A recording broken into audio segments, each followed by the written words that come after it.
താമരശ്ശേരി ഷഹബാസ് കേസിൽ എന്തെങ്കിലുമൊക്കെ ഒരു അപ്ഡേറ്റ് ഉണ്ടോ എന്നുള്ളത് ഞാനും എൻ്റെ സൈഡിൽ നിന്ന് മാക്സിമം അന്വേഷിച്ച് നോക്കിയിട്ടുണ്ടായിരുന്നു. ഇപ്പോൾ സ്പെഷ്യൽ ഇൻവെസ്റ്റിഗേഷൻ ടീമും കാര്യങ്ങളൊക്കെ ആയിട്ട് ഈ കേസ് മുന്നോട്ട് അന്വേഷണമായിട്ട് കൊണ്ടുപോകുമ്പോൾ അതിൻ്റെ പീക്ക് സീക്രസി കീപ്പ് ചെയ്യുക എന്നുള്ളൊരു കാര്യമുണ്ട്. ബിക്കോസ് ഇത് ഭയങ്കരമായിട്ടുള്ളൊരു ഇമോഷണൽ സ്റ്റേജിൽ നിൽക്കുന്നൊരു കേസാണ്. ഓക്കെ, അപ്പോൾ അതിൻ്റേതായുള്ള സീക്രസി കീപ്പ് ചെയ്ത് ഇതിൽ ഞാൻ തുടക്കം മുതലേ പറയുന്നുണ്ട്, ഒരു 4, 5, 6 പ്രതികളിൽ മാത്രം നിൽക്കുന്നൊരു കേസായി മാറാൻ ചാൻസ് ഇല്ല. ഒരുപാട് പേരുടെ ഫോണ്, ഒരുപാട് പേരുടെ ചാറ്റ്, ഒരുപാട് പേരുടെ ഗ്രൂപ്പ് ചാറ്റുകൾ, 2 സ്കൂളിലും പെട്ട കുട്ടികളുടെ ഗ്രൂപ്പ് ചാറ്റ് അടക്കം എടുത്ത് വെച്ച് ആൻഡ് ഇതിൽ പല ആളുകളുടെയും ഗ്രൂപ്പ് ചാറ്റും ഇൻസ്റ്റാഗ്രാമും അതിനകത്തുള്ള എല്ലാ കമ്മ്യൂണിക്കേഷൻസും ഒക്കെ നടന്നിട്ടുണ്ടാവുക. പാരൻസിൻ്റെ ഫോണിലായിരിക്കും കുട്ടികൾ ചിലപ്പോൾ എന്ത് ചെയ്തിട്ടുണ്ടാവുക, ഗ്രൂപ്പ് ആക്സസ് ചെയ്തതോ അല്ലെങ്കിൽ ഇങ്ങനത്തെ ചാറ്റുകൾ നടത്തിയതോ. ഓക്കെ, കാരണം കുട്ടികൾക്ക്, ചില ആളുകൾക്കൊന്നും സ്വന്തമായി ഫോൺ കാണില്ല. സോ ഇത് അത്യാവശ്യം സയൻറ്റിഫിക്കലി വളരെ കൃത്യമായിട്ട് വളരെ പ്രിസൈസായിട്ട് ചെയ്യേണ്ട ഒരു കാര്യമാണ്. ഒരുപാട് എവിഡൻസുകൾ ഇതിനകത്ത് കളക്ട് ചെയ്യേണ്ട ഒരു ആവശ്യമുണ്ട്. ഒരുപാട് പേരെ ക്വസ്റ്റ്യൻ ചെയ്യേണ്ട ഒരു ആവശ്യം ഇതിനകത്തുണ്ട്. ഒരു 4, 5, 6 പ്രതികളിൽ മാത്രം നിൽക്കുന്ന ഒരു കാര്യമല്ല. സോ അതുകൊണ്ട് പോലീസും സ്പെഷ്യൽ ഇൻവെസ്റ്റിഗേഷൻ ടീമും എല്ലാവരും അതിൻ്റെ കൃത്യമായിട്ടുള്ള രീതിക്ക് തന്നെ അന്വേഷിച്ച് ഈ ഫാമിലിക്ക്, ഷഹബാസിൻ്റെ മാതാവിനും പിതാവിനും ജസ്റ്റിസ് ഡെലിവർ ചെയ്യും എന്ന് തന്നെയാണ് എൻ്റെയും പ്രതീക്ഷ. But very unfortunate to see this. ഇന്ന് രാവിലെ കണ്ടത് മുഖ്യമന്ത്രിയോ വിദ്യാഭ്യാസ മന്ത്രിയോ ആരും ഷഹബാസിൻ്റെ ഫാമിലിയെ വിസിറ്റ് ചെയ്തില്ല. അവരത് പ്രതീക്ഷിച്ചിട്ടുണ്ടായിരുന്നു. ഇപ്പോഴും പ്രതികളായ വ്യക്തികളുടെ ഫാമിലിയിൽ നിന്ന് ഇവരനുഭവിക്കേണ്ടി വരുന്ന ദുരവസ്ഥയൊക്കെ പറഞ്ഞിട്ട് ഷഹബാസിൻ്റെ ഉപ്പയും ഉമ്മയും പത്രസമ്മേളനം വിളിച്ച് മീഡിയയുടെ മുന്നിൽ അവരുടെ ഒരു അവസ്ഥ വളരെ മോശമാണ്. അവർക്കിപ്പോഴും പോലീസിലും അന്വേഷണത്തിലൊക്കെ വിശ്വാസമുണ്ട്. ബട്ട് അവരുടെ കണ്ണിൻ്റെ മുന്നിൽ അവരുടെ മകനെ ഇല്ലാതാക്കിയ ആളുകളുടെ ഫാമിലി ധാർഷ്ട്യത്തിലും അഹങ്കാരത്തിലും ഇറങ്ങി നടക്കുമ്പോൾ ഈവൻ ദേ ഡൗട്ട് അവർക്ക് ജസ്റ്റിസ് കിട്ടുമോ ഇല്ല എന്നുള്ളത്. നമുക്ക് ഷഹബാസിൻ്റെ ഫാമിലി ഇന്ന് നടത്തിയ പത്രസമ്മേളനത്തിൻ്റെ കുറച്ച് ക്ലിപ്പുകളിലൂടെ നമുക്ക് പോയി നോക്കാം. ഓക്കെ, അവളെ മാനസികാവസ്ഥ ഒരു നല്ല രീതിയിലല്ല പോണത്. ഇന്നലെയും ഡോക്ടറെ സമീപിച്ചിട്ട് മിനിയാന്ന് അഡ്മിറ്റായിരുന്നു. അപ്പോൾ ഉറക്കത്തെണീറ്റ് ഞാൻ എൻ്റെ മകൻ എവിടെ എൻ്റെ മുന്നിലുണ്ട് എന്നുള്ളൊരു ചിന്താഗതിയിൽ മൈൻഡ് ഇങ്ങനെ മാറിപ്പോവാണ്. അപ്പോൾ ഇതിൽ കുട്ടികൾ മാത്രമല്ല യഥാർത്ഥ പ്രതികൾ, അവരെ പിന്നിൽ മുതിർന്ന ആളുകളുണ്ട്. അന്നും ഇന്നും ഞാൻ ഉറച്ച് പറയുന്നുണ്ട്. പക്ഷേ അവരെ പേരിലോ ഒരു ആക്ഷൻ എടുക്കാനോ ഇത്രയും തെളിവുകളൊക്കെ അവരുടെ പേരിലുണ്ട്, യാതൊരുവിധ ഇതും ഉണ്ടായിട്ടില്ല. അതുകൊണ്ട് മുഖ്യമന്ത്രി നേരിട്ട് കണ്ട് കാര്യങ്ങൾ അവതരിപ്പിക്കണം. ഇവളെ കാര്യങ്ങൾ ഇവളെ തന്നെ നിർബന്ധപ്രകാരമാണ് നമ്മളിപ്പോൾ ഇത് ചോദിച്ച് വാങ്ങിക്കുന്നത്. കണ്ടു കഴിഞ്ഞിട്ട് നീതി കിട്ടണം നമുക്ക്. അതുകൊണ്ട് മാത്രമാണ് ഇപ്പോൾ പറഞ്ഞിട്ടുള്ളത്. ഇതുവരെ ഉള്ളത് സാറ് പറഞ്ഞത് കുഴപ്പമൊന്നുമില്ല, റെഡിയിലാണ് പോകണമെന്നില്ല. പക്ഷേ ഒരു കാരണവശാൽ കഴിഞ്ഞാൽ അവർ സ്വാധീനിക്കാൻ സാധ്യതയുണ്ട് നമ്മൾ പുറത്തുനിന്ന് കേൾക്കുന്നുണ്ട്. ആ സ്വാധീനം ഉണ്ടാവാൻ പാടില്ല. ഇതൊരു രക്ഷിതാവിനും ഇനി ഒരു അമ്മക്കും അച്ഛനും ഒരു കുട്ടിക്കും ഉണ്ടാവാൻ പാടില്ല. അതുകൊണ്ട് മുന്നോട്ടുള്ള നടപടിക്രമങ്ങൾ വളരെ ശ്രദ്ധയോടെ, അതായത് കുറ്റവാളികൾ കൊച്ചുകുട്ടികൾ, അതായത് പോലെ ഈ പേരൻസ് മാത്രമല്ല, ഈ കുട്ടികൾ മാത്രമല്ല, ഇതിൽ മുതിർന്ന ആളുകളെ കൈയുണ്ട്. അത് നോക്കി നിന്ന ആളുകൾ, പല ആളുകളും പറയുന്നുണ്ട് എന്നെ ഫോൺ ചെയ്തിരിക്കുന്ന ഒരു രക്ഷിതാവ്. ഇതിൽ ഷഹബാസിന്റെ ഉപ്പ ആദ്യം മുതലേ പറയുന്നുണ്ട് മുതിർന്നവരുടെ ഒരു ഇൻവോൾവ്മെന്റ്. ദൃക്സാക്ഷികളായിട്ടുള്ള കുട്ടികളും വലിയവരും കട നടത്തുന്നവരുമായിട്ട് ആ ചുറ്റുവട്ടത്ത് ഈ ഒരു ഗ്യാങ് ഫൈറ്റ് കണ്ട എല്ലാവരും പറയുന്നുണ്ട് ഇതിൽ കുട്ടികൾ മാത്രമല്ല ഇൻവോൾവ് ആയിട്ടുള്ളത്. ചിലർ പറയുന്നു കറുത്ത ഡ്രസ്സ് ഇട്ട കുറച്ച് ആളുകൾ, ഓക്കെ, ഏകദേശം ഒരേപോലെ, ഓക്കെ, ഒരു ഐഡൻറ്റിറ്റി കീപ്പ് ചെയ്ത് കറുത്ത ഡ്രസ്സിൽ തന്നെ മാത്രം ഇട്ട കുറേ ആളുകൾ ഇതിനകത്ത് വന്നിട്ട് അടിച്ചിട്ട് പോയിട്ടുണ്ടെന്ന് ചില ആളുകൾ, ദൃക്സാക്ഷികൾ എന്നോട് പറഞ്ഞിട്ടുണ്ടായിരുന്നു. സോ പോലീസിന് കുറേയധികം ഇൻഫർമേഷൻസ് കിട്ടിക്കാണും, CCTV വിഷ്വൽസ് കളക്ട് ചെയ്ത് കാണും. അതിലെവിടെയെങ്കിലും മുതിർന്ന വ്യക്തികളുടെ ഒരു ഇൻവോൾവ്മെൻറ്റ് സ്പോട്ട് ചെയ്യാൻ പറ്റിയാൽ ആ മുതിർന്ന വ്യക്തികൾ ഈ പറഞ്ഞ ഇപ്പം പ്രതികൾ എന്ന് പറഞ്ഞ 6 പേരുടെ ആരെങ്കിലും ആണെങ്കിലോ അല്ലെങ്കിൽ അവരായിട്ട് ലിങ്കുള്ള ആരെങ്കിലും ആണെങ്കിലോ എന്നുള്ളൊരു ചോദ്യം കൃത്യമായിട്ട് നിലനിൽക്കുന്നുണ്ട്. മേ ബി അന്വേഷണത്തിന് മുന്നോട്ടുള്ള ഘട്ടങ്ങളിൽ അങ്ങനെ എന്തെങ്കിലും കാര്യങ്ങളുണ്ടോ എന്നുള്ളത് നമുക്ക് കണ്ടറിയണം. പക്ഷേ ഈ ഉപ്പ ഉറച്ച് നിൽക്കുകയാണ്. കാരണം ഇപ്പം നമ്മളോടൊക്കെ ഇത് വന്ന ആളുകൾ പേഴ്സണലി പറയുമ്പോൾ ഇവരെ വിളിച്ച് പറയാതിരിക്കുക. ഇവരെ നാട്ടിലാണ് നടന്നത്. ഇവരെ നാട്ടുകാരും ഫാമിലി, ഫ്രണ്ട്സ്, നൈബേഴ്സ് എല്ലാവരും ഇത് കണ്ടു കാണും. ചിലപ്പോൾ അങ്ങനെ കണ്ട ആരെങ്കിലും ഇവർക്ക് എന്താണെങ്കിലും ഇൻഫർമേഷൻസ് പാസ് ഓൺ ചെയ്യാതിരിക്കില്ലല്ലോ. നീ ഉപ്പിയും ഉമ്മിയും ഇങ്ങനെ വന്നിട്ട് മീഡിയനെ അഡ്രസ്സ് ചെയ്യാനുള്ള ഒരു മെയിൻ റീസൺ എന്ന് പറഞ്ഞു കഴിഞ്ഞാൽ നേരത്തെ പറഞ്ഞതാണ്, വിദ്യാഭ്യാസ മന്ത്രി അറ്റ്ലീസ്റ്റ് മുഖ്യമന്ത്രി, വിദ്യാഭ്യാസ മന്ത്രിയെങ്കിലും ഇവിടെ പോയി അവരെ കാണുക എന്നുള്ളതൊരു മാന്യതയാണ്. അവരെ വനവകുപ്പ് മന്ത്രിയാണ് ഇത്ര അവിടെ ചെന്നത്. ഐ ഡോണ്ട് നോ അതെന്താ അങ്ങനെയെന്നുള്ളത്. എന്താണെങ്കിലും ഇവർക്ക് കൺസേൺ വരാൻ ഇതിനകത്ത് ഒരുപാട് റീസൺസ് ഉണ്ട്. അത് ഈ ഒരു പെർട്ടിക്കുലർ ഇഷ്യൂവിൻ്റെ നമ്മൾ ഡിസ്കസ് ചെയ്ത പല വീഡിയോസിലായിട്ട് പറഞ്ഞ 1-2 പോയിന്റുകളുണ്ട്. ഇപ്പോൾ ഈ അടുത്ത ദിവസം തന്നെ അതിൻ്റെ രക്ഷിതാവ് പോയിട്ട് സ്കൂളിൽ പോയിട്ട് ഭീഷണിപ്പെടുത്തിയിട്ടുണ്ട്. അതായത് കൊച്ചുകുട്ടിയോട്, ആ കുട്ടി കാരാടി സ്കൂളിൽ പഠിക്കുന്നുണ്ട്, ആ സ്കൂളിലത്തെ ടീച്ചേഴ്സിനെയും മാഷിനെയൊക്കെ പോയി പിന്നെ ചീത്ത പറഞ്ഞ് ഭീഷണിപ്പെടുത്തിയിട്ടുണ്ട്. അതായത് ആ കുട്ടിയോട് ചോദിച്ച് നിൻ്റെ ജ്യേഷ്ഠനല്ലേ ഇതിൽ പ്രതി. അത് കേട്ട സമയത്ത് കുട്ടി എന്ന് വീട്ടിൽ പറയാ ഉടനടി തന്നെ ഒരു സ്കൂളിൽ പോയിട്ട് മാഷിമാരെ ഭീഷണിപ്പെടുത്തി, ചോദിച്ച കുട്ടിയുടെ പേരൻസിനെ ഭീഷണിപ്പെടുത്തി. ഇതൊക്കെ നടക്കുന്നത് ഇവിടെ. ഇതിനൊന്നും യാതൊരുവിധ നടപടികളൊന്നും ഉണ്ടായി. ഇതും മുന്നേ ഉണ്ടായത് ഈ വിഷയം തന്നെയാണ്. കൊരങ്ങാട് സ്കൂളിൽ നിന്ന് അൽഫോൺസ് സ്കൂളിൽ പഠിക്കുന്ന കുട്ടിയാണ് ഒരു പയ്യൻ്റെ നെഞ്ചി ചവിട്ടി അതൊന്ന് TC എടുത്ത് വിട്ടതാ. ഇത് അത്ര പോലും എന്താ പറയുക, ഇവരെ ഭാഗത്ത് നിന്ന് എന്തെങ്കിലും ആക്ഷൻ എടുക്കാൻ അവർ കഴിഞ്ഞിട്ട്, എന്ന് വെച്ചാൽ ഇവരെ പേടിയാണ് ഇവിടെ എല്ലാവർക്കും. ഇവർ ഗുണ്ട ആക്ടിൽ പെട്ട ആളുകളാണ്, അതിൽ യാതൊരു മാറ്റമല്ല. ഇവർ ഭീഷണി സ്വരത്തിലാണ് പല ആളുകളോട് സംസാരിക്കുന്നത്. ഇപ്പോൾ ഈ ഉപ്പ പറഞ്ഞ കാര്യങ്ങൾ നിങ്ങൾ എൻ്റെ വീഡിയോസ് ഇതിനു മുമ്പ് പ്രീവിയസ് വീഡിയോസ് കണ്ടിട്ടുണ്ടെങ്കിൽ അതിൽ ഞാൻ പറഞ്ഞ കുറച്ച് പോയിന്റ്സ് ഉണ്ട്. മുഖ്യപ്രതി എന്ന് പറഞ്ഞ വ്യക്തിയുടെ ഫാദർ, ആ ഫാദറിൻ്റെ കുറേ ഫോട്ടോസും കാര്യങ്ങളും, ആ ഫാദർ റിലേറ്റഡ് ആയിട്ടുള്ള കുറേ കാര്യങ്ങൾ അന്ന് തന്നെ പുറത്തു വന്നതാണ്. ഓക്കെ, അപ്പോൾ അതും ഈ കേസുമായിട്ട് എന്തെങ്കിലും ഒരു ബന്ധം എന്ന് ചോദിച്ചു കഴിഞ്ഞാൽ ഭരിക്കുന്ന പാർട്ടിയും ഈ വ്യക്തിയും തമ്മിൽ എന്തെങ്കിലും ഒരു ബന്ധമുണ്ടോ? നമ്പർ 1. നമ്പർ 2, ഈ മുഖ്യപ്രതിയുടെ ഉപ്പാക്ക് ഇതിനകത്തേക്ക് എന്തെങ്കിലും ഒരു ഇൻഫ്ലുവൻസ് ചെയ്യാൻ പറ്റുമോ? ഇതിനകത്ത് പോലീസിനെ ചെയ്തില്ലെങ്കിലും പാർട്ടി പരമായിട്ട് ചെയ്യാൻ പറ്റും. നമ്പർ 2. ഓക്കെ, ആൻഡ് ഇതിനകത്തുള്ള ഒരു പ്രതിയുടെ ഫാദർ പോലീസാണെന്ന് പറയുന്നു. ആ വഴിക്ക് എന്തെങ്കിലും ഒരു ഇൻഫ്ലുവൻസ് ഇതിനകത്ത് നടക്കുമോ? The main point, very vital point എന്താണെന്ന് വെച്ച് കഴിഞ്ഞാൽ, ഇപ്പം ഈ ഫാദർ പറഞ്ഞതാണ്, ഷഹബാസിൻ്റെ ഉപ്പ പറഞ്ഞൊരു കാര്യം. ഓക്കെ, ഇതിൽ പ്രതിയായിട്ടുള്ള ഒരാളുടെ സിസ്റ്റർ സ്കൂളിൽ പഠിക്കുമ്പോൾ ആ കുട്ടിയോട് നിൻ്റെ ജ്യേഷ്ഠനല്ലേ പ്രതി എന്നാരെങ്കിലും ചോദിച്ചു കഴിഞ്ഞാൽ മാന്യമായിട്ട് ചെന്നിട്ട് ആ സ്കൂളിൽ കാര്യങ്ങൾ പറയും. കാരണം അത് കുട്ടികളാണ്, ഇത് ഭയങ്കരമായിട്ട് സോഷ്യൽ മീഡിയയിൽ സ്പ്രെഡായൊരു കാര്യമാണ്. സോ അങ്ങനത്തെ ഒരു രീതിക്ക് ചിലപ്പോൾ പല വീടുകളിലും എൻ്റെ ക്ലാസ്സിൽ പഠിക്കുന്ന കുട്ടിയുടെ ജ്യേഷ്ഠൻ എന്നുള്ള രീതിയിലൊക്കെ സംസാരങ്ങൾ വരുമ്പോൾ കുട്ടികൾ അങ്ങോട്ടും ഇങ്ങോട്ടും ചോദിക്കാതിരിക്കില്ല. അതൊക്കെ ഇന്നവിറ്റബിൾ ആയിട്ടുള്ളൊരു കാര്യമാണ്. പക്ഷെ അതിനും ചോദ്യം ചെയ്യാൻ പോകുന്ന സമയത്ത് ഭീഷണിയുടെ സ്വരം, ഭീഷണിപ്പെടുത്തുന്നു, പേടിപ്പിക്കുന്നു എന്നുള്ള രീതിയിൽ കാര്യങ്ങൾ മാറുമ്പോൾ ആൻറ്റിസിഡൻസ് എന്ന് പറഞ്ഞൊരു കാര്യമുണ്ട്. ഓക്കെ, ഒരു ക്രൈം നടന്ന ആ ക്രൈമിൽ ഇൻവോൾവ് ആയിട്ടുള്ള ഒരു വ്യക്തിക്ക് ഒരു ആൻറ്റിസിഡൻസ് ഉണ്ട്. അയാൾ ചെയ്യുന്ന കാര്യം ഇതിനു മുമ്പും അയാൾ ചെയ്തിട്ടുണ്ട്. അതിൻ്റെ ഒരു റെപ്യൂട്ടേഷൻ തന്നെയാണ് ഇവിടെ സംഭവിക്കുന്നതും ഇപ്പം സംഭവിച്ചുകൊണ്ടിരിക്കുന്നതും എന്നുണ്ടെങ്കിൽ അതൊരു പക്ക ഫോർമാറ്റാണ്, ഒരു മോഡസ് ഉണ്ട് അതിനകത്ത്. ഇപ്പം ഈ ഉപ്പ പറഞ്ഞൊരു കാര്യം, ഓക്കെ, പ്രതിയുടെ റിലേറ്റീവ് കാണിച്ച ഈ ഒരു കാര്യം, സ്കൂളിൽ ചെന്നിട്ട് ഭീഷണിപ്പെടുത്തി എന്ന് പറയുന്ന കാര്യം, ഇത് തന്നെയല്ലേ ഈ ഷഹബാസ് കേസ് നടന്ന സമയത്ത് ഇതിനു മുമ്പ് ഇപ്പോഴുള്ള 6 പ്രതികളിൽ 3 പേർ ഇതേപോലൊരു ഇഷ്യൂ ഉണ്ടാക്കി ആ ഇഷ്യൂ ചോദ്യം ചെയ്യാൻ വേണ്ടിയിട്ട് അവരുടെ പാരൻസ് ചെന്ന് പാരൻസിൻ്റെ നേതൃത്വത്തിൽ ഒരടിയും കച്ചറിയും ഉണ്ടായി. അതിനുശേഷം അത് പോലീസ് കേസായി. പക്ഷെ അതവിടെ ഒതുക്കി തീർത്തു. ഓക്കെ, ഒരു സാധനം ഉണ്ട് ഓൾറെഡി.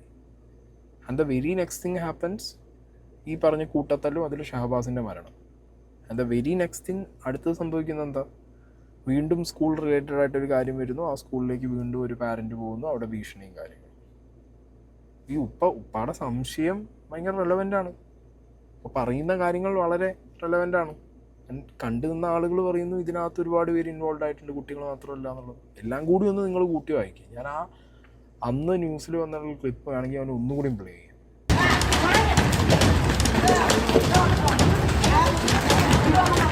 മുഹമ്മദ് ഷഹബാസ് കൊലക്കേസിലെ പ്രതികളായ 3 പേർ 9ാം ക്ലാസ്സിൽ പഠിക്കുന്നു. സ്കൂളിലുണ്ടായ നിസ്സാര പ്രശ്നത്തിന്റെ പേരിൽ സമീപത്തെ വയലിൽ വെച്ചും റോഡിൽ വെച്ചുമാണ് ഇവർ മറ്റൊരു സംഘവുമായി ഏറ്റുമുട്ടിയത്. 2 പേർക്കാണ് അന്ന് പരിക്കേറ്റത്.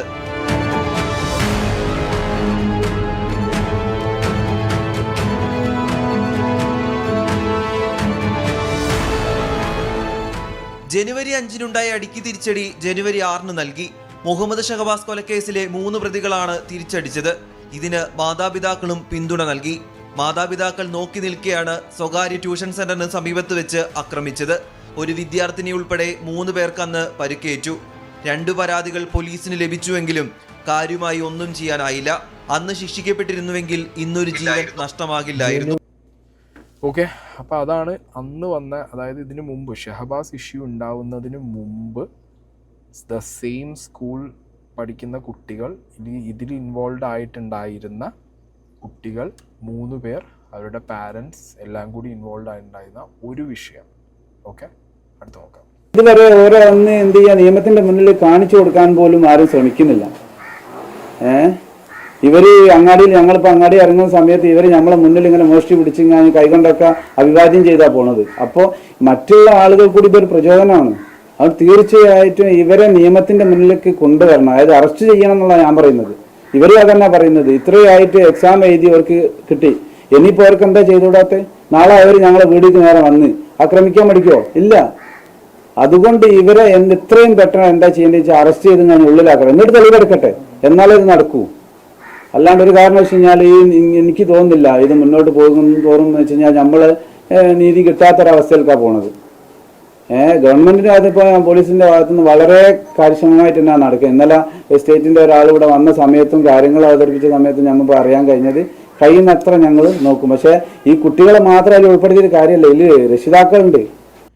ഈ വ്യക്തി തന്നെ ഇതിനു മുമ്പ് ചാനലിന് കൊടുത്ത ബൈറ്റുകളിൽ പറയുന്നുണ്ട്, ഒരാൾ ഈ വ്യക്തിയെ അല്ല ബട്ട് വേറെ ഈ വ്യക്തിയുടെ ഒരു റിലേറ്റീവ് വഴി ഇവരോട് സംസാരിക്കാൻ ശ്രമിച്ചു.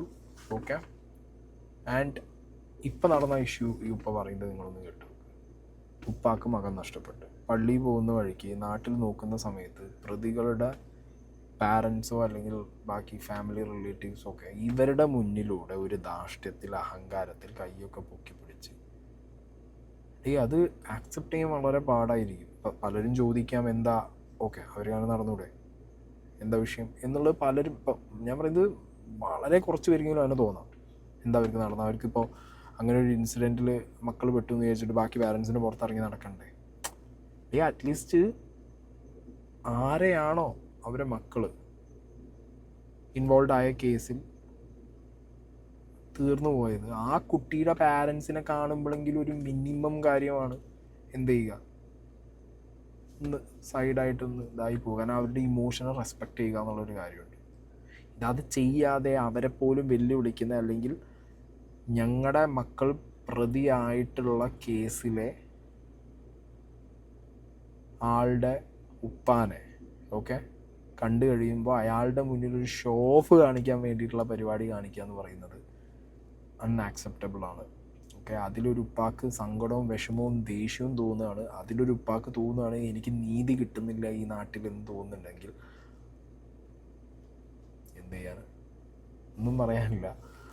കാരണം ഇവരൊക്കെ കടന്നു പോകുന്ന സിറ്റുവേഷൻ, ഈ ഒരു ഇൻസിഡൻറ്റ് കഴിഞ്ഞിപ്പോൾ എത്ര ദിവസമായി, സ്റ്റിൽ ആ വീട്ടിലൊരവസ്ഥ എന്ന് പറയുന്നത് അവർ ഭയങ്കരമായിട്ട് സ്ട്രഗ്ലിംഗ് ആണ്, ഭയങ്കരമായിട്ട് മാനസികമായിട്ട് അവർ അനുഭവിച്ചുകൊണ്ടിരിക്കുന്നുണ്ട് പല രീതിയിലുള്ള ഇമോഷണൽ പ്രശ്നങ്ങൾ. എസ്പെഷ്യലി ആ ഉമ്മ എന്നെ പറയുന്നു, ഉമ്മ അൺസ്റ്റേബിളാണ്, ഉമ്മാനെ ഭയങ്കരമായിട്ട് നോക്കേണ്ട ഒരവസ്ഥ ഉണ്ട്. അത് പറയുമ്പോഴും ആ ഉപ്പയും ഒരു തരം അൺസ്റ്റേബിൾ ആയിട്ടുള്ളൊരു സിറ്റുവേഷനിലേക്ക് തന്നെയാണ് മെൻ്റലി പോയിക്കൊണ്ടിരിക്കുന്നതാണ് എനിക്ക് പേഴ്സണലി റീഡ് ചെയ്യാൻ കഴിയുന്നത്. സോ എത്രയും പെട്ടെന്ന് ഒന്നും വേണ്ട, അന്വേഷണം നല്ല രീതിയിൽ മുന്നോട്ട് പോകുമ്പോൾ അറ്റ്ലീസ്റ്റ് വിദ്യാഭ്യാസ മന്ത്രി എന്ന് പറഞ്ഞ ആൾ പേരിനെ കസാലയിൽ ഇരിക്കുന്നുണ്ടല്ലോ ഒരാൾ. ഓക്കെ, അത്യാവശ്യം കുഴപ്പമില്ലാത്ത രീതിയിൽ യാത്ര ചെയ്യാൻ പറ്റുന്ന ഒരു ഹെൽത്ത് കണ്ടീഷനുമാണ് എന്നുള്ളതാണ് എനിക്കറിയാൻ പറ്റിയത്. രോഗങ്ങളും കാര്യങ്ങളൊക്കെ ആ വ്യക്തിക്കുണ്ട്, ഇല്ല എന്ന് പറയുന്നില്ല. നല്ല വണ്ടിയും ഇന്നോവയും എ സിയൊക്കെ ഉണ്ടല്ലോ. അത്യാവശ്യം ഒന്ന് യാത്ര ചെയ്തിട്ട് ആ വീട് വരെ പോയിട്ട് അവരെ കണ്ട് സമാധാനിപ്പിക്കുക എന്നുള്ളൊരു കാര്യം ചെയ്താൽ തന്നെ അതൊരു വലിയ കാര്യമായിരിക്കും. കാരണം നിയമപരമായിട്ട് കിട്ടേണ്ട, ഇപ്പം ഇയാൾ പോയതുകൊണ്ട് എന്ത് മാറ്റം, മുഖ്യമന്ത്രി പോയതുകൊണ്ടോ അല്ലെങ്കിൽ വിദ്യാഭ്യാസ മന്ത്രി പോയതുകൊണ്ടോ ഇപ്പോൾ ആ ഫാമിലിക്ക് എന്ത് കിട്ടുമെന്ന് ചോദിക്കുന്നവരോട് നമുക്കൊരു സമാധാനം, അല്ലെങ്കിൽ നമുക്ക് ഓക്കെ നിയമപരമായിട്ട് നമുക്ക് എന്തെങ്കിലും കിട്ടും, ഈ നാട്ടിലെ നിയമവും നാട്ടിലെ എന്താ പറയുക ഗവൺമെൻറ്റും നമ്മളെ കൂടെ ഉണ്ട് എന്നുള്ളത് വലിയൊരു ആശ്വാസമല്ലേ.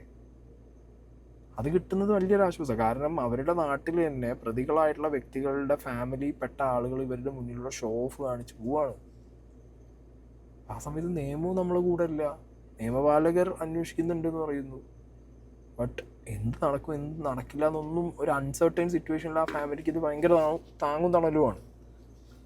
അതായത് ഇതിൽ മെയിൻ പ്രതി എന്ന് പറയുന്ന ഈ നെഞ്ചക്കൊക്കെ ഉപയോഗിച്ച് അടിച്ച ഈ കുട്ടിയുടെ ഫാദർ, ബാക്കിയുള്ള പോലെ കുടുംബങ്ങൾ എന്താ പറയുക, ഇതെന്തോ നന്മ ചെയ്ത ഒരു ഇതുപോലാണ് അങ്ങാടിയിൽ നിന്ന് കാണിക്കുന്നത്. പല ആളുകളോടും ഒരു ഒച്ച സംസാരിച്ച് നമ്മൾ എന്താ പറയുക ഒരു അവഹേളിക്കുന്ന രീതിയിലുള്ള ഒരു സംസാരം. ഇത് ഇത്രയും തെളിവുകൾ. അതും പോരാ, ഈ അവന്റെ ഒരു കുട്ടി, ചെറിയ മകള് ഇവിടെ പഠിക്കുന്നുണ്ട്, ഇവിടെ കാരടി സ്കൂളിൽ. അവിടെ ഏതോ ഒരു പേരൻസ് അല്ല ചെറിയൊരു കുട്ടി അവളോട് ചോദിച്ചു, കൂടെ പഠിക്കുന്ന നിന്റെ ജ്യേഷ്ഠനല്ലേ ഇങ്ങനെ ചെയ്തത് എന്നുള്ള. അപ്പോൾ അതുകൊണ്ട് പിന്നെ കുട്ടി വീട്ടിൽ വന്ന് പറയുകയും അത് കാരണം വെച്ചാൽ ഈ കുട്ടിയുടെ വാപ്പ നേരെ ഹൈസ്കൂളിൽ പോയിട്ട് ആ കുട്ടീനെ ചീത്ത പറയുകയും ആ കുട്ടീന്റെ പേരൻസിനെ വിളിച്ച് ചീത്ത പറയുകയും പിന്നെ സ്കൂളിൽ മാഷ്മാർ ടീച്ചർമാരെയൊക്കെ ഒരു സംസാര വിഷയം ഉണ്ടായിട്ടുണ്ട് നമ്മൾ അറിയാൻ കഴിഞ്ഞിട്ടുണ്ട്. ഇത്രയും ഒക്കെ കഴിഞ്ഞിട്ടും അവരെ പേരിൽ ഒരു ആക്ഷൻ എടുക്കാനോ ഒരു കുറ്റബോധം അവർക്കില്ല. ഓരെന്തോ നന്മ ചെയ്ത രീതിയിലാണ് ഇപ്പൊ ഈ അങ്ങാടി കൂടി വലസി നടക്കുന്നത്. ഇവർ എല്ലാ ഗുണ്ട ഇതിലും പെട്ട ആളാ ഇവര്. ഇതേപോലെ തന്നെ മറ്റുള്ള ഒരു വീട്ടിൽ നെഞ്ചൊക്കെ പിടിച്ചെടുത്തു. എന്നാ പിന്നെ പോലും ഒരു കസ്റ്റഡി നിയമത്തിന്റെ രീതിയിൽ കൊണ്ടുവരാൻ അവർ കൊണ്ടുവരുന്നില്ല. ഇത് തീർച്ചയായിട്ടും അങ്ങനല്ലേ വേണ്ടത്. ഇത് ഉപയോഗിക്കുക എന്ന് പറയുന്ന ഈ മക്കളിൽ കൊണ്ട് സ്കൂളിലേക്ക് ഉപയോഗിക്കുക. നാളെ ഇവര് വലിയ ക്രിമിനൽ ആളിന് പോണത്. അപ്പൊ ഇവര് സപ്പോർട്ട് ചെയ്ത് കൊടുത്തിട്ടാണല്ലോ ഇതിന്റെ തെളിവാണ് ഇപ്പൊ കാണുന്നത് നമ്മൾ, അല്ലേ? ഞങ്ങൾ ഇന്നലെ പ്രാർത്ഥനയ്ക്ക് വേണ്ടി പള്ളിയിൽ പോയ സമയത്ത് അവർ കളിച്ച് ചിരിച്ചു കഴിഞ്ഞ് എല്ലാ ആളുകളോടും അഭിവാദ്യം പറഞ്ഞിട്ടുള്ള നടക്കുന്നത്. അതൊക്കെ കാണുമ്പോൾ ഞമ്മക്ക് എന്ത് സഹിക്കുന്നില്ല. വെച്ചാൽ നമ്മളെ കുട്ടി അവിടെ അറാടി മണ്ണ് കിടക്കുന്നത്, ഇവര് ഇവിടുന്ന് ഈ ആഹ്ലാദ പ്രകടനം നടത്തുന്നത്. അതാണോ ഇതിന്റെ ശരി? നിയമമല്ലേ ഇതിനൊക്കെ? ഇപ്പം മുഖ്യമന്ത്രിയൊക്കെ ഇങ്ങോട്ട് വരുമെന്നൊക്കെ നിങ്ങൾ പ്രതീക്ഷിച്ചിരുന്നു? കാരണം ഒരു കുട്ടിയാണ് മരിച്ചത്. ഈ കുട്ടികൾക്കിടയിൽ കേരളത്തിൽ പരക്കെ ഈ പ്രശ്നങ്ങളുണ്ടായി. തീർച്ചയായും മുഖ്യമന്ത്രിയുടെ പേരും നമ്മളെ കാര്യങ്ങളിലൊക്കെ പങ്കുചേരുന്നൊക്കെ ഉണ്ടായിരുന്നു. പക്ഷേ വിദ്യാഭ്യാസ മന്ത്രി ആരെങ്കിലും ഒന്ന് നമ്മൾ ഇതുവരെ എത്തിയിട്ടില്ല. അല്ലാണ്ട് ഒരു മന്ത്രി ഇവിടെ വന്നിരുന്നു, വനം വകുപ്പ് മന്ത്രി ഇവിടെ വന്നിരുന്നു, കാര്യങ്ങളൊക്കെ അവതരിപ്പിച്ചിരുന്നു. ഇപ്പൊ നമ്മള് ഗവൺമെന്റിലും ഈ നീതിപീഠത്തിൽ ഉറച്ച വിശ്വാസമുണ്ട്. നമ്മൾ പക്ഷെ അങ്ങോട്ട് ചെല്ലുകയാണ്. വിദ്യാഭ്യാസ മന്ത്രിയിലും വരാമായിരുന്നു എന്നുള്ള ഒരു ഇതുണ്ടായിരുന്നു. അവിടെ വരും നമ്മളെ കാര്യങ്ങളൊക്കെ. അതായത് ഒരാൾ വന്നു കഴിഞ്ഞാൽ കുറച്ചൊരു ആശ്വാസം നമുക്ക് കിട്ടുമെന്നുള്ളതുണ്ടായിരുന്നു. ഇത് നമ്മളിപ്പം പൊതുവെ ഒരു ഒറ്റപ്പെട്ട രീതിയിലാണ് നിൽക്കുന്നത്. വല്ലാത്തൊരു വിഷമം. അതായത് നമ്മൾ കുടുംബം മൊത്തം എന്ത് ചെയ്യാണ്, എന്റെ വാപ്പ ആയാലും ഉമ്മ ആയിക്കഴിഞ്ഞാലും ഭാര്യ ആയിക്കഴിഞ്ഞാലും മറ്റുള്ള കുടുംബങ്ങൾ മൊത്തം ഇവിടെ എന്ന് വെച്ചാൽ ഇത്രയും ദിവസമായിട്ട് നിങ്ങൾ കണ്ടില്ലേ, ഇത്രയും ദിവസമായിട്ട് നമുക്ക് ഇതിൽ നിന്ന് മുക്തമാകാൻ കഴിഞ്ഞിട്ടില്ല. ഈ ഒരു ഒറ്റപ്പെട്ട ഫീലിംഗ് ഈ ഫാമിലിക്ക് കൊടുക്കാതിരിക്കുക എന്നുള്ളതാണ് ഗവൺമെന്റിന്റെ ഭാഗത്തുനിന്ന് അവർ ചെയ്യേണ്ടത്. Right thing. Okay, but very unfortunately ഇവിടെ അങ്ങനത്തെ കാര്യങ്ങൾക്കൊന്നും ഒരു രീതിയിലും ഇവിടുത്തെ രാഷ്ട്രീയ നേതൃത്വങ്ങൾ വില കൊടുക്കുന്നില്ല എന്നുള്ളത് കാണുമ്പോൾ, രാഷ്ട്രീയക്കാരെന്ന് ഞാൻ പൊതുവെ പറയുന്നില്ല, ഇവിടുത്തെ അത്യാവശ്യം എഡ്യൂക്കേഷണൽ മിനിസ്റ്ററെങ്കിലും അവിടെ ചെല്ലുക എന്നുള്ളത് ഒരു മാന്യതയാണ്. അതുപോലും സംഭവിച്ചിട്ടില്ല. ഒരു ഹോപ്പാണ് ആ ഫാമിലിക്ക്. പിന്നെ ഇപ്പം ഈ പറഞ്ഞ പോലെ നാട്ടിൽ ഓപ്പോസിറ്റ് ഈ വ്യക്തിയുടെ മകൻ ഇല്ലാതാവാൻ കാരണക്കാരായിട്ടുള്ള വ്യക്തികളുടെ ഒരു ഫാമിലി ബാക്ക്ഗ്രൗണ്ടും അല്ലെങ്കിൽ അവരുടെ ഒരു മണി മസിൽ പവർ നോക്കുന്ന സമയത്ത് ഇങ്ങേർക്ക് തന്നെ തോന്നി തുടങ്ങാനുള്ള ഒരു അവസ്ഥ വന്നു. അതൊരിക്കലും വരാൻ പാടില്ല. അന്വേഷണം പ്രോപ്പറായി പോയി. ടൈം ഡിലേ ആയാലും അല്ലെങ്കിൽ ഇപ്പോൾ ടൈം എടുത്തിട്ടാണെങ്കിലും ഇപ്പോൾ എക്സാമും കാര്യങ്ങളൊക്കെയാണ്. സോ പോലീസുകാർക്ക് അങ്ങനെ കുട്ടികളെ ചോദ്യം ചെയ്യാൻ വളരെ പാടായിരിക്കും. സോ അങ്ങനത്തെ ഒക്കെ മാറ്റേഴ്സ് ഉണ്ട്, ഇല്ല എന്ന് പറയുന്നില്ല. ബട്ട് ആ ടൈമിലും ഒപ്പം നിൽക്കേണ്ട ആളുകളാണ് ഒപ്പം കറക്റ്റായിട്ട് നിൽക്കുന്നു എന്നുള്ളത് അവർ കൃത്യമായിട്ട് ആ വ്യക്തിയെ ധരിപ്പിക്കണം, അല്ലെങ്കിൽ അതിന് പറ്റണം. ഇവിടെ അവരുടെ ഫെയിലിയറാണ് സംഭവിക്കുന്നത്. ഇയാളുടെ കൂടെ ഇനി എത്ര കൂട്ടക്കാരും കുടുംബക്കാരും നാട്ടുകാരും നിന്നാലും നിയമം കൂടെ ഉണ്ട് എന്നുള്ളൊരു വിശ്വാസം ഉണ്ടെങ്കിൽ മുന്നോട്ട് പോകാൻ പറ്റും. ആ നിയമം കൂടെ ഉണ്ടെന്ന് വിശ്വാസം കൊടുക്കേണ്ടത് നിയമപാലകരും മന്ത്രിയാണ്. അത് ചെയ്തില്ല എന്നുണ്ടെന്നുണ്ടെങ്കിൽ എല്ലാ വിശ്വാസവും നഷ്ടപ്പെട്ടില്ലേ. ഹോപ്പ്ഫുള്ളി ഈ കേസ് നല്ല രീതിയിൽ അന്വേഷിച്ച്, ഞാൻ പറഞ്ഞല്ലോ ഒരുപാട് അന്വേഷിക്കേണ്ടി വരും. ഒരുപാട് CCTV വിഷ്വൽസും ഫോണും ചാറ്റും അതും ഇതൊക്കെ എടുക്കേണ്ടി വരും. നാളെ പ്രതികളുടെ ലിസ്റ്റ് തന്നെ ചിലപ്പോൾ കൂടാം. അതിനൊക്കെ ചാൻസ് ഉണ്ട്. രണ്ട് സൈഡും, ഒരു കോയിൻ്റെ രണ്ട് സൈഡും അന്വേഷിക്കേണ്ട ഒരു കേസാണ്. ഓക്കെ, ഇമോഷണൽ ഒരു ഭയങ്കര ഒരു സാധനം ഇതിനകത്ത് കിടക്കുന്നുണ്ട്. സോ അതിൻ്റെ മുകളിൽ ഒരു കോട്ടവും സംഭവിക്കാതെ ഒക്കെ വേണം ഈ അന്വേഷണം മുന്നോട്ട് കൊണ്ടുപോകാനും. ഈവൻ മീഡിയ ആണെന്നുണ്ടെങ്കിലും അങ്ങനെയൊക്കെ കാര്യങ്ങൾ നോക്കിയിട്ട് തന്നെയാണ് ഈ ഒരു കേസ് പെർട്ടിക്കുലർലി ഹാൻഡിൽ ചെയ്തിട്ടുള്ളത്. സോ എന്താണെന്നുണ്ടെങ്കിലും ഇവിടുത്തെ ഈ ഫാമിലി ഒറ്റപ്പെട്ടു പോകുന്ന സിറ്റുവേഷനിൽ ഇവരുടെ കൂടെ എന്താണെങ്കിലും ഇവിടുത്തെ സിസ്റ്റം ഉണ്ടാവും എന്നുള്ളൊരു പ്രതീക്ഷ മാത്രമാണ് ഞാനും വെക്കുന്നത്. Let's see what happens.